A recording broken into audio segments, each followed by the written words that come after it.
Assalamualaikum warahmatullahi wabarakatuh. Kami dari kelompok 10 ingin menyampaikan makalah yang berjudul dengan penyelesaian sengketa komersial, litigasi dan non litigasi dalam arbitrase. Saya yang pertama Muhammad Farrozi, NPM 19050002 sebagai moderator dan penyajian pertama. Yang kedua yaitu rekan saya yang bernama Nur Ainun, dia adalah penyaji kedua. Yang ketiga Kasuma Harap, penyaji keempat. Yang keempat Alfred Rambe untuk penyaji kelima, dan yang terakhir adalah Ira Aulia Nasution, penyaji berikutnya. Baik, saya pembukaan. Pertama-tama puji syukur kita kehadirat Allah Subhanahu wa taala yang telah memberikan kita beribu-ribu nikmat. Di antaranya nikmat kesehatan dan kesempatan sehingga kita dapat melakukan perkuliahan daring dimanapun kita berada.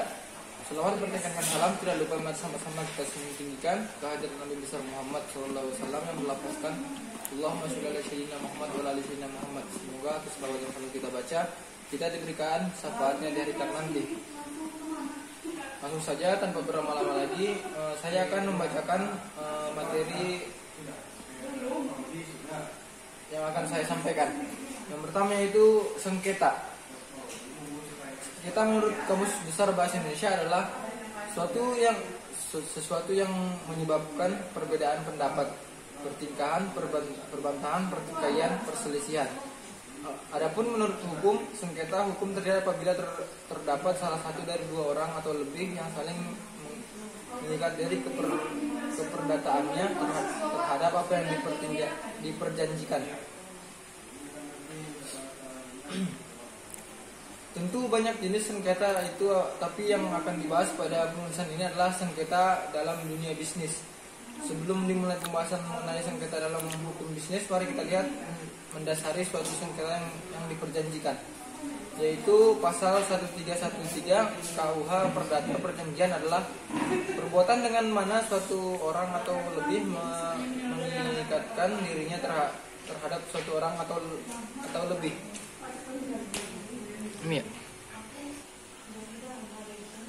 Perjanjian tersebut sah menurut 1320 KUHP Perdata bila sepakat cakap palsu perjanjian apa yang diperjanjikan itu halal dalam maksud tidak bertentangan dengan suatu undang-undang yang berlaku.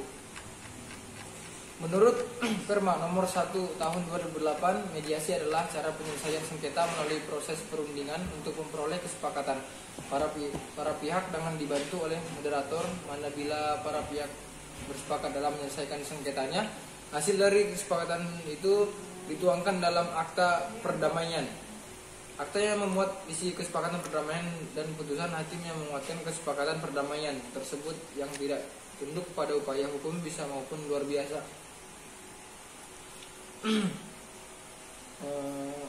Mungkin untuk materi arbitrase akan dijelaskan oleh pemateri berikutnya.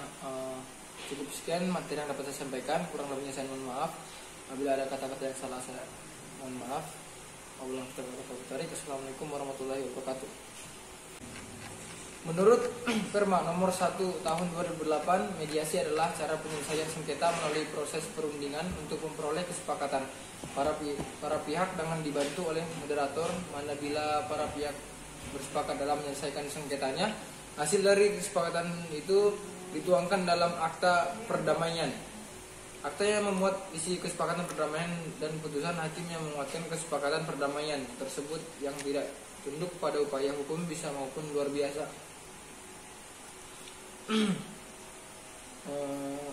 Mungkin untuk materi arbitrase akan dijelaskan oleh pemateri berikutnya. Cukup sekian materi yang dapat saya sampaikan, kurang lebihnya saya mohon maaf. Apabila ada kata-kata yang salah saya mohon maaf. Assalamualaikum warahmatullahi wabarakatuh. Assalamualaikum warahmatullahi wabarakatuh. Nama saya Ira Aulia Nasution, Prodi Ekonomi semester 3A. Di sini saya akan membacakan hasil presentasi kami. Untuk B, penyelesaian sengketa dengan litigasi. Litigasi sendiri merupakan suatu istilah dalam hukum mengenai penyelesaian suatu sengketa yang dihadapi melalui jalur pengadilan. Badan-badan pengadilan tersebut antara lain Peradilan Umum, Peradilan Agama, Peradilan Tata Usaha Negara, Peradilan Militer, dan Mahkamah Konstitusi. Penyelesaian sengketa melalui litigasi ada bermacam-macam jenisnya.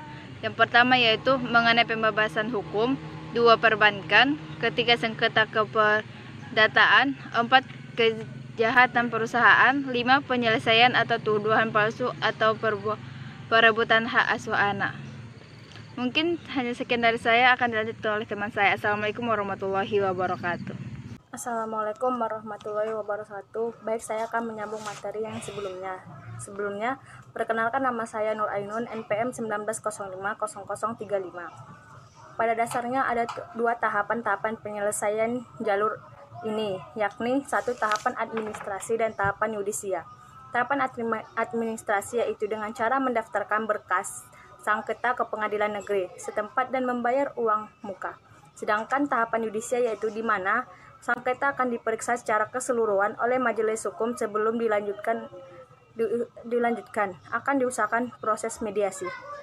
Kemudian penyelesaian perkara sengketa melalui litigasi mempunyai keuntungan sendiri, yakni 1. Proses dilakukan secara formal oleh lembaga negara, 2. Keputusan langsung dibuat oleh hakim, 3. Fakta umum menjadi orientasi, 4. Proses persidangan dilakukan secara terbuka, 5. Keputusan yang dibuat oleh hakim bersifat final.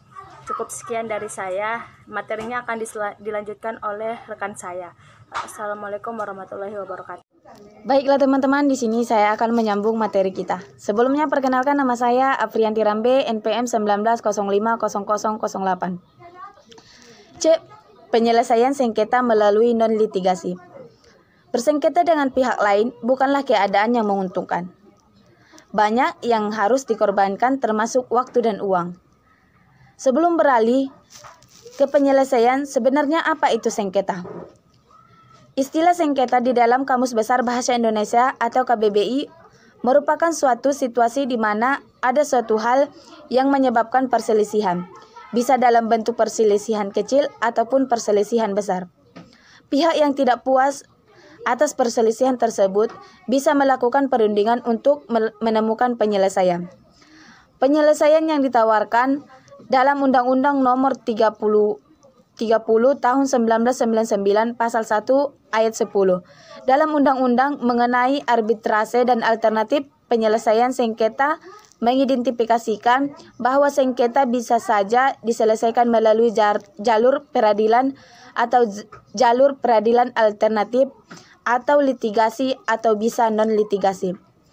Alternatif ini banyak diberikan terutama pada sengketa yang masuk ke dalam pendata.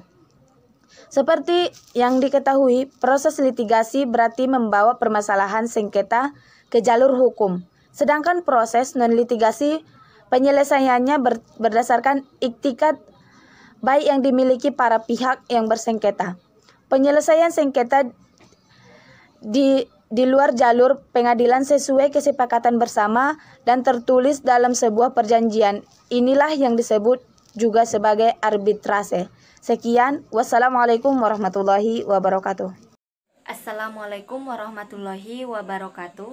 Perkenalkan, nama saya Kasuma Harahap, NPM 19050026, Prodi Pendidikan Ekonomi semester 3A. Di sini saya sebagai penyaji kelima dari kelompok 10 mata kuliah hukum dagang tentang macam-macam penyelesaian sengketa dengan menggunakan metode non-litigasi antara lain yaitu sebagai berikut. Yang pertama, konsultasi atau bersifat personal. Dan yang kedua, negosiasi. Yang ketiga, mediasi. Yang keempat, konsiliasi. Dan yang kelima, penilaian ahli. Yang dikatakan di sini penilaian ahli adalah merupakan suatu metode non-litigasi di mana para pihak bersengketa menanyakan atau meminta pendapat para ahli yang berkompeten sesuai dengan ahlinya. Cukup sekian penjelasan dari makalah kami. Sekian, terima kasih. Assalamualaikum warahmatullahi wabarakatuh.